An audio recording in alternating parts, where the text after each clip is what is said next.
iHome Collections. If you like the video, hit like, leave a lot of comments and share with your friends. Let's start the video.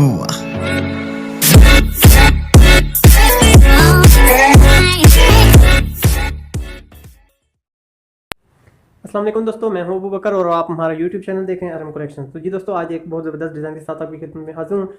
तो दोस्तों, सबसे पहले video start करने से पहले मैं आपको बताता चलूं कि मैंने एक कलर छांट लिया है। कलर की बनाने का जो वीडियो है वो मैं ऑलरेडी अपलोड कर चुका हूं, तो बिना टाइम ज़ाया किए मैंने ऑलरेडी ये कलर बना लिया है। अगर आप वो हमारी वीडियो देखना चाहते हैं तो डिस्क्रिप्शन में आपको इसका लिंक मिल जाएगा, और एंड स्क्रीन पे भी मैं कोशिश करूंगा कि इसका लिंक आपके लिए छोड़ दूं ताकि आप इजी उस वीडियो तक पहुंच सकें। इसके अलावा दोस्तों, आपको एक ज़िप हमें दरकार है डिज़ाइन को मुकम्मल करने के लिए। तो ज़िप का कोई भी पीस आप ले सकते हैं अपनी डिज़ाइनिंग के साथ, मैचिंग कलर की मैचिंग करने के बाद।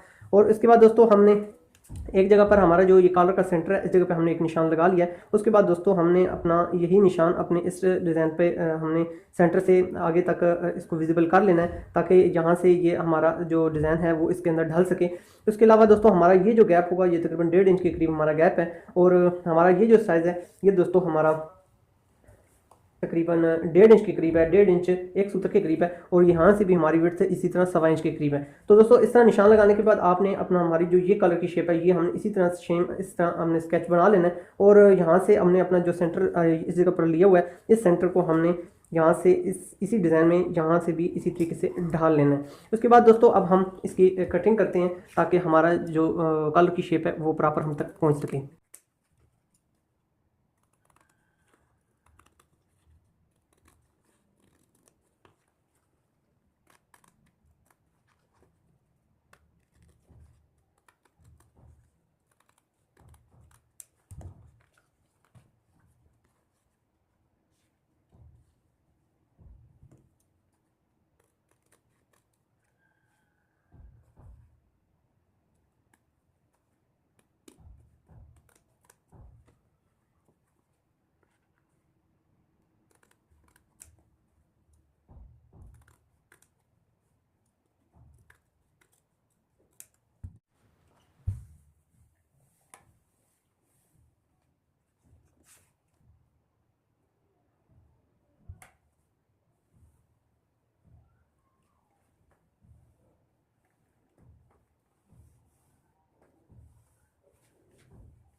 तो जी दोस्तों, अब हमारा इसकी स्टिचिंग का मरहला आ जाता है। तो सबसे पहले ये जो हमारा छोटा पीस है, इसकी हम स्टिचिंग करते हैं। तो सबसे पहले मैं आपको इसका जो साइज़ है वो मैं आपसे क्लियर करता चलूँ। तो ये तकरीबन दोस्तों 2.25 इंच के करीब इसका साइज़ है।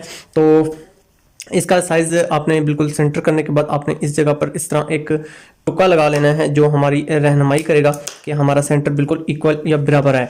तो दोस्तों, उसके बाद आपने हमारा जो ये चीज़ है, इसका हमने बिल्कुल तयन कर लेना है कि ये हमारी साइड किस साइड आएगी। तो ये हमारा जो कलर है वो हमारा जो इसकी शेप है वो तकरीबन इस तरह आती है। तो ये हमारा उस साइड आना है, तो इस जगह पे हमने इसको अप्लाई करना है। तो ये जो हमारी कलर की ऊपर वाला हिस्सा है इस जगह पर हमारी ये जिप आनी चाहिए। तो इसको इस जगह पर रखने के बाद दोस्तों हमने बिल्कुल ये जो एंड है इसका इस जगह पर रखने के बाद हमने इसको इस जगह पर स्टिचिंग करनी है। और जो पैर मैंने अप्लाई किया हुआ है, जैसे कि दोस्तों आपको पता होगा कि ये सिंगल पैर है और राइट साइड वाला ये पैर है। अगर आप प्रोफेशनली डिजाइनिंग करना चाहते हैं तो ये पैर आप लाजमी बाय कीजिए, राइट भी कीजिए और लेफ्ट भी कीजिए। इससे ये होगा कि आपकी डिजाइनिंग करने में आपके लिए आसानी होगी, क्योंकि मेरी डिजाइनिंग में अक्सर ये टूल जो है ये लाजमी यूज होता है। तो ये आम किसी भी जो मेंटेनेंस की दुकानें होती हैं वहां पे इजी अवेलेबल है, आप वहां से इसको परचेज कर सकते हैं। तो दोस्तों उसके बाद हमने इसको इस जगह पर सेंटर रखने के बाद हमने यहाँ से इसकी स्टिचिंग स्टार्ट करनी है। और ये जो हमारा कॉर्नर है इसको हमने ऊपर की तरफ रखना है। जितनी भी हमने डिजाइनिंग करनी है इस कॉलर में, उसमें हमने इसकी ये जो साइड है वो हमने ऊपर ही रखनी है। उसके बाद दोस्तों अब हमने इसको बिल्कुल इस जगह पर लाकर हमने सिलाई इस पे अटैच कर देनी है। एक चीज़ का आपने स्पेशली ध्यान रखना है, क्योंकि इसके साथ मेटल अटैच है जिप के साथ, तो बिल्कुल एहतियात के साथ आपने सिलाई करनी है ताकि आपका जो सुई है वो इस मेटल के साथ ना टकराए और ये ना हो कि आपका सुई टकराने से आपका जो शटल है वो गड़बड़ कर जाए और बजाय इसके कि आप डिज़ाइनिंग करते करते आपके लिए नई टेंशन क्रिएट हो जाए। तो डरने की ज़रूरत नहीं है, लेकिन यह है कि कोई भी काम है वो हिम्मत से ही होता है। तो ये देखें दोस्तों कितना आसानी के साथ ये हमारा इसके साथ पीस अटैच हो चुका है। तो इसी तरह अब हमने अपना जो बाकी पीस है वो भी इसके साथ अटैच करना है। तो उसके लिए दोस्तों हमने ये पीस जो है लिया है इसको हमने इस जगह पर छोटे छोटे से ये टुक्के से लगा लिए हैं। ये हमारे बेंडिंग में हमारी रहनुमाई करेंगे। तो उसके बाद दोस्तों अब हमारा जो अगला प्रोसीजर है वो ये है कि हमने इसके ऊपर इसको अटैच करना है। इधर से हमने ये जो सिलाई है ये हमने इसकी जो बेंडिंग है वो हमने गैप छोड़ना है। तो चॉक की मदद से हमने इस पर एक ये निशान लगा लिए हैं जो आपको वीडियो में रहनुमाई कर रहे होंगे। तो जी दोस्तों बिल्कुल इस तरह सीधा आपने इसके ऊपर सिलाई अटैच करते हुए नीचे से अब आपने ध्यान भी रखना है कि हमारी सिलाई के ऊपर ये जिप आए। तो यहाँ से अब हमने इसको स्टार्ट करना है। फिर बात आपको वही मैं दोहराऊंगा कि बिल्कुल एहतियात से करना है, क्योंकि इसके साथ मेटल अटैच है। तो बिल्कुल एहतियात से बस कोई भी काम है दोस्तों होता थोड़ा सा मुश्किल ज़रूर है, लेकिन अगर उसमें नेक नीति का मुजाहरा किया जाए तो वो काम आसान हो जाता है। तो बस आपने कोशिश करनी है और इंशाल्लाह वो आपका डिज़ाइन ये इजी बन जाएगा। आपने परेशान बिल्कुल नहीं होना। और बिल्कुल इसी तरीके से देखें ये अब आपने हल्की हल्की यहाँ से अपनी जो हमारी गुलाई है वो आपने अंदाज़न देनी है। और अगर ये आपकी जो सुई होगी ये अगर आपके कलर पे आती गई दोस्तों तो आपको यानी सुई जो है वो मुश्किल से इस कलर के अंदर जाएगी, तो आपको अंदाज़ा हो जाएगा कि आपकी जो बैंडिंग है वो गलत हो रही है। तो दोस्तों देखें कितना आसानी के साथ अब हमारी ये बैंडिंग बिल्कुल गुलाई में हो चुकी है। अब हमने अपनी जो बाकी हमारी जो शेप है इसको हमने इसी तरह दे लेना है। और बिल्कुल जिस तरह हमने पहला पीस लगाया था इसी तरह हमने इसकी जो एंड पॉइंट है वो हमने ऊपर की तरफ रखना है इस तरह दोस्तों। ये देखें दोस्तों ये हमारा एक साइड लग चुकी है। इतना आसानी के साथ ये हमारा पीस लग चुका है। ये देखें दोस्तों बिल्कुल अपनी जगह पर ये अटैच हो चुकी है। बहुत ही ज़बरदस्त खूबसूरत सा ये डिज़ाइन हमारा बनेगा। तो बिल्कुल सेम यही प्रोसीजर अब हमने दूसरी साइड पे भी अपनाना है। और मेजरमेंट का आपने स्पेशली ध्यान रखना है दोस्तों कि यहाँ से हमने जो इसकी मेजरमेंट है वो तकरीबन 1.5 इंच रखी है। तो गुलाई में भी हमारी मेजरमेंट 1.5 इंच ही आनी चाहिए। तो इसी तरह अब हम यहाँ से भी स्टार्ट करते हैं और यहाँ 1.5 इंच पे अब हम अपने जो पहले टुक्के हैं वो लगा लेते हैं ताकि ये टुक्के हमारे आगे जाके रहनुमाई करें। थोड़े थोड़े गैप पे आप टुक्के लगाएंगे तो ये टुक्के बैंडिंग के वक्त हमारे लिए आसानी रखेंगे, इंशाल्लाह रहेगी। इसी तरह दोस्तों अब हमने इधर भी 1.5 इंच का निशान अपना लगा लेना है। ये हमारा निशान लग चुका है और इस निशान को अब हमने फॉलो करना है।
ये देखें दोस्तों, हमारा ये निशान लग चुका है और प्लास की मदद से अब हम इसको इसके जो फालतू धंधे हमारे आ चुके हैं इसको हम इजी तरीके से आराम से निकाल लेंगे, ताकि ये हमारे धंधे हमारी मशीन को मुतासर ना करें। बिल्कुल एहतियात से आपने इन धंधों को निकालना है ताकि ये धंधे हमारी मशीन को नुकसान मत पहुँचाएँ। तो ये देखें दोस्तों, कितना आसानी के साथ ये हमारा पीस इसके साथ अटैच हो चुका है। अब जब हम इसके ऊपर स्टिचिंग करेंगे तो इंशाल्लाह ये बाकी डिज़ाइन भी हमारा क्लियर हो जाएगा। जी दोस्तों, अब इस पे इस्त्री अप्लाई करने के बाद हमने बिल्कुल इसके कोने जो हैं प्रॉपर हमने बिठा लिए हैं दोस्तों। जो इसकी लुक है वो आपके सामने आ चुकी है। अब हमने इसके ऊपर सिलाई लगानी है। कलर अटैच करने का जो तरीकाकार दोस्तों मैंने आपसे शेयर किया हुआ है, बस सेम उसी तरीकाकार के तहत आपने इस पर इस्त्री लगानी है, स्टिचिंग करनी है। इस जगह पे आपने जो हमारा एंड पॉइंट है उस जगह पे हमने ला के इसकी सिलाई रोक लेनी है और बिल्कुल इसी तरह सेम तरीकाकार के तहत हमने इस पर सिलाई अटैच कर लेनी है दोस्तों। अगर यहाँ आप एक पैर की सिलाई लगाते हैं तो आप एक पैर की भी सिलाई अटैच कर सकते हैं, और अगर आप पैर की सिलाई आधा पैर की लगाना चाहते हैं तो वो भी आप अपनी मर्ज़ी से लगा सकते हैं।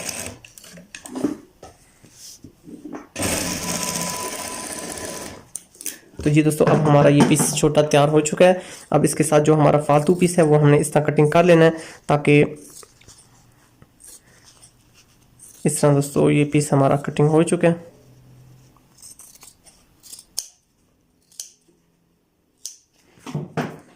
अब यह पीस हमारा रेडी हो चुका है। तो जी दोस्तों, अब हमने जो हमारा जो ऊपर वाला पीस है इसको हमने अपने कलर के साथ अटैच करना है। तो इसको दोस्तों हमने बिल्कुल इधर सेंटर में रख लेना है। सेंटर टुके के साथ टुक्का मैच करने के बाद यहाँ पे हमने छोटी सी सिलाई लगा लेनी है, ताकि यहाँ से हमारे जो पीस है वो कलर जो है वो हिले नहीं। और यहाँ से अब हमने सिलाई लगा के आगे तक ले जानी है, ताकि हमारा जो कलर है वो इसके साथ अटैच हो जाए, और जब हम ऊपर की सिलाई लगाएं तो हमारा यही कलर फिनिशिंग में रेडी हो जाए। तो इसी तरह दोस्तों आपने सेम मेथड अपनाना है, और बिल्कुल सेम तरीकाकार के तहत आपने इस तरह सिलाई लगा के इसको एंड तक ले आना है। और ये जो जिप है ये आपकी इसी जगह पर आएगी, और बिल्कुल आपने इस जगह पर लाकर इसको थोड़ा सा पक्का कर लेना है बिल्कुल सेम तरीकाकार के साथ। और फिर अब दोस्तों हमने हमारा जो ये एंड पॉइंट है इस एंड पॉइंट पे भी इसी तरीके से सिलाई अटैच कर लेनी है। इसके अंदर किसी किस्म की सलवट नहीं आनी चाहिए दोस्तों। अगर सलवट आ जाएगी तो वो आपके लिए टेंशन क्रिएट करेगी। तो आपने इसकी ये कोशिश करनी है कि इस जगह पर किसी किस्म की सलवट बिल्कुल ना आने पाए। एंड पॉइंट इसी तरीके से दोस्तों आपने पक्का कर लेना है, और पक्का करने के बाद हमने अपनी उंगलियों की मदद से नीचे वाला जो कलर है इसको हमने बिल्कुल सेम मैच कर लेना है। और ये देखें दोस्तों, हमने आसानी के साथ इसको इसके साथ अटैच कर लिया है। अब हमारा जो मरला आ गया वो फाइनल मरला आ चुका है दोस्तों। अब हमने फाइनल मरला इसके साथ अटैच करना है। Thanks for watching. Subscribe and hit the bell icon. Arham Connections. तो जी दोस्तों, अब हमने यहाँ से इसकी स्टिचिंग का आगाज़ करना है। अब यहाँ हमने इसकी फाइनल फिनिशिंग हमने यहाँ पर करनी है। बिल्कुल इसकी जड़ में हमने सिलाई लगानी है। और दोस्तों ये जो जिप है ये हमारी इसकी जो रुख है वो अंदर की तरफ हमने रखना है, ताकि हमारी जो क्लैरिटी है यहाँ पर बिल्कुल क्लियर आ जाए। और बिल्कुल इसकी जड़ में आपने सिलाई लगानी है दोस्तों। और ये जो कोना है ये आपने सिर्फ एहतियात से बनाना है, क्योंकि यही कोना जो है या बंदा अगर इस डिज़ाइन को देखता है तो थोड़ा सा सोचना शुरू कर देता है कि ये कोना कैसे बना हुआ है। तो बहुत आसान सा मेथड है दोस्तों। यहाँ जो कॉर्नर है बस यहाँ तक की जो सिलाई है आप बिल्कुल एहतियात से लगाएं। जो हमारी बुकरम है इसकी जड़ में लगे ताकि सिलाई, और जो हमारी जिप है वो भी अंदर की तरफ हो। ये दोनों चीज़ों का आपने स्पेशली ध्यान रखना है।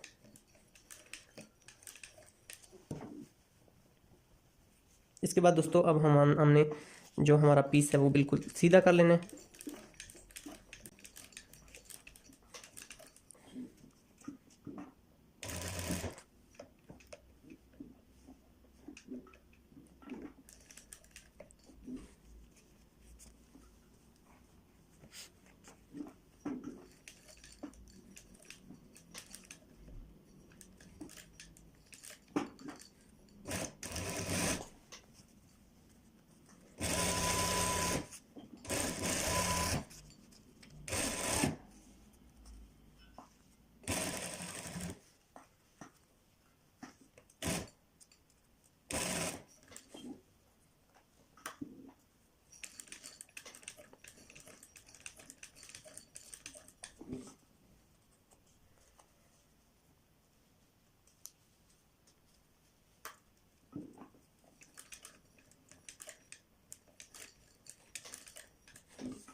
ये दोस्तों यहाँ पे लाके आप इधर से पहले पीस काटने से पहले आप चेक कर सकते हैं कि हमारा जिपर इस जगह पर बिल्कुल प्रॉपर अटैच हुआ है। तो देखें दोस्तों, हमारा जिपर इस जगह पर प्रॉपर अटैच हो चुका है।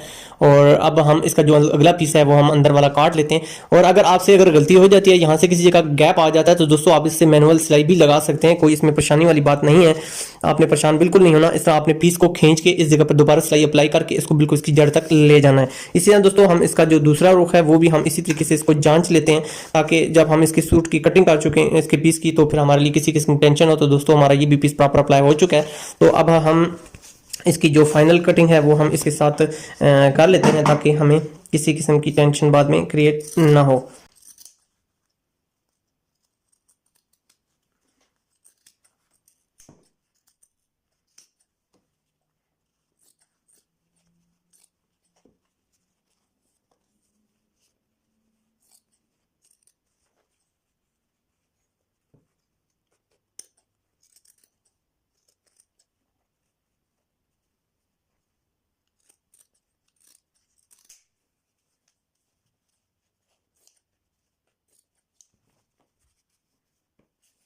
अब दोस्तों ये पीस कटिंग के बाद हमने इस जगह पर छोटे छोटे टुके लगा लेने हैं, ताकि यहाँ से हमारा कलर प्रॉपर तरीके से बैठ जाए।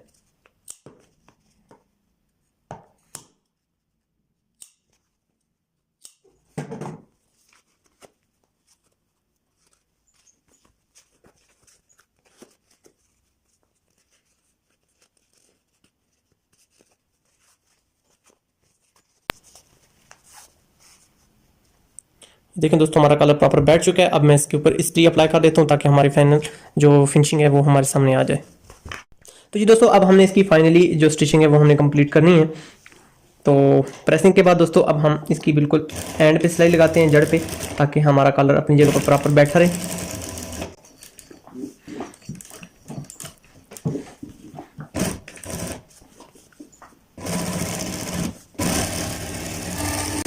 इस जगह से दोस्तों हिडन सिलाई आएगी।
जी दोस्तों, अब हमारी ये कॉलर की फाइनल शेप तैयार हो चुकी है और अब हमने इस पे यहाँ से लेके यहाँ तक सिलाई आप अटैच कर सकते हैं और इसके बाद इसका जो फाइनल टच है वो आपसे मैं शेयर करता हूँ।